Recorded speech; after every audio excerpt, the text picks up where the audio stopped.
အားလုံးပဲမင်္ဂလာပါအလေးရဖြစ်ပါတယ်အလေးရအရင်ဘက်ကအဖွားစီကိုအလဲတော့ဖြစ်ခဲ့ပါတယ်အလေးရရဲ့အဖွားရအရန်တာရပြီးတော့ပေါ့နော်အလေးရစိတ်ပြေပြောက်စရာလှုပ်စရာအရန်များပါတယ်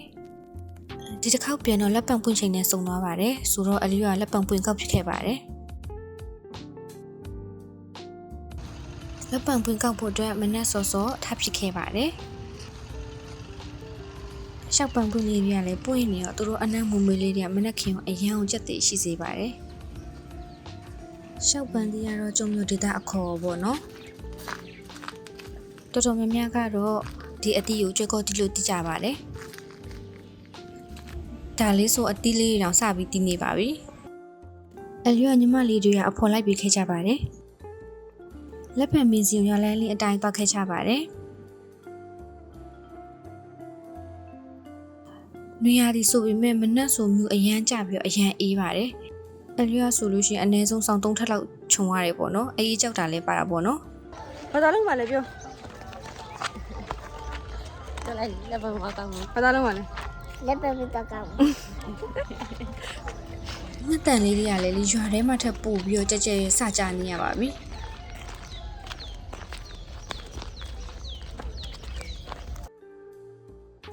လက်ပံဝင်နေရရွာအရှိပိုင်းမှာရှိပါတယ်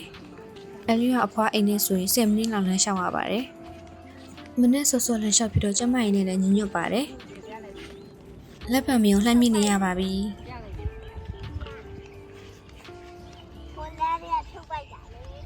ဒီစိမအဲ့ရှင်နောက်ကဘာလုံးမလဲနောက်ပြောဘာလုံးမလဲရှင်နောက်က 那边不讲嘛。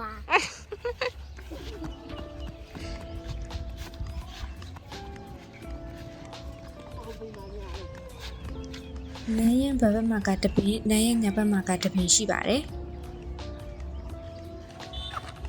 အလျာတို့အပွင့်ပုံများတဲ့လမ်းဘက်အပင်စီကိုပဲတောက်ဖြစ်ခဲ့ပါတယ်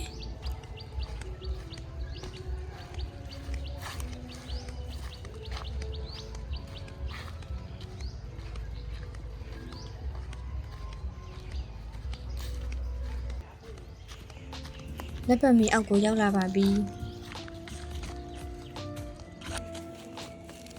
အဝေးကနေကြည့်ရင်တော့လေအရွက်မရှိဘဲနဲ့အကိုင်းကြီးပဲရှိရဲ့အပင်နဲ့တူပေပဲပေါ့နော်အနီးရောက်သွားတော့အပွင့်နဲ့အများကြီးနဲ့အရန်လှပါတယ်အနီးသီးလေးတွေကတော့လက်ပတ်မီကိုတွတ်တက်နေတဲ့ကြီးရပင်ရဲ့အသီးလေးတွေဖြစ်ပါတယ်အပင်ချီမှာလည်းလက်ပတ်ပွင့်နဲ့အများကြီးကြွေကြနေပါတယ်အရွယ်တော့ညီမတက်တိုက်လက်ပတ်ပွင့်ကောက်လိုက်ပါဦးမယ်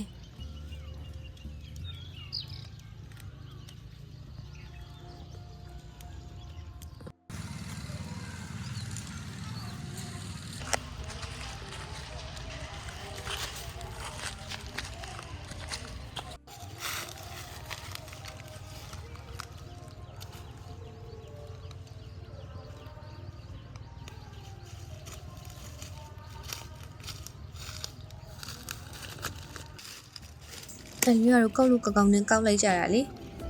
ချင်းနောက်တတိလေးကပြည့်သွားပါပြီ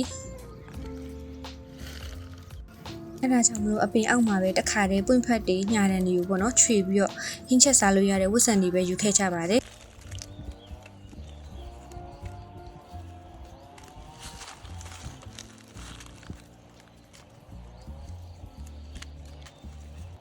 ငှက်တန်လေးနဲ့ဆိုတော့လေအပင်အောက်ကနေဘယ်မှတော့မသွားရှင်းတော့ပါဘူးအရန်နားထောင်လို့ကောင်းပါတယ်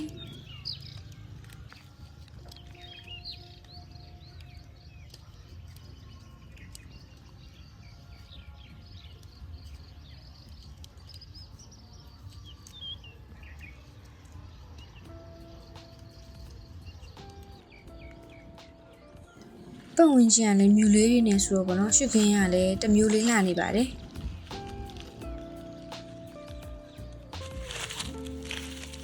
အလျော်တော့ကောက်ပြီးရင်ကောက်ရှင်ဖြစ်နေရောလေလက်ပံပွင့်နေပဲထိုင်ကောက်နေမိပါတော့လေ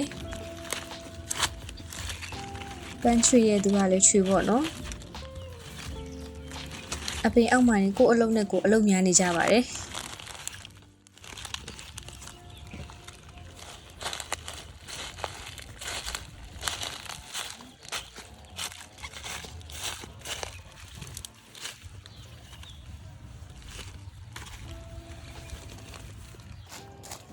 လက်ပံပွင့်ရလေအလျော့အတွက်တော့မမွေးပါဘူးနံပါတယ်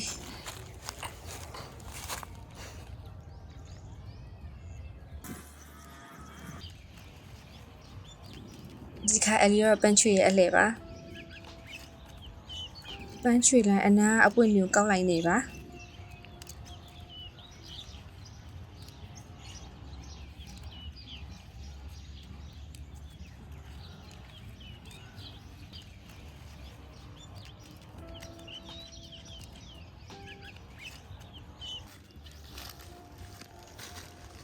အလျော့အပေးအောက်မှာတွေပန်းချွေလိုက်ပန်းကောက်လိုက်လုပ်နေလိုက်ကြပါဘောနော်ပန်းဖက်အပုံတွေ3ပုံလောက်ရပါတယ်ဒီဖြူဖြူလေးပွင့်နေတဲ့အပင်ကတော့ဂျိမ့်မှန်ပြီဖြစ်ပါတယ်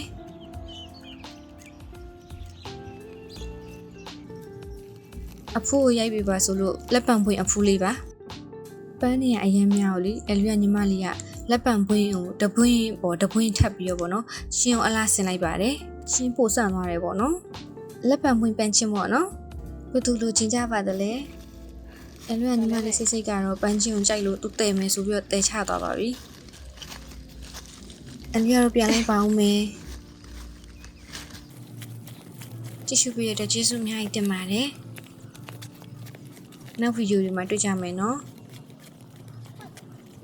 God bless you all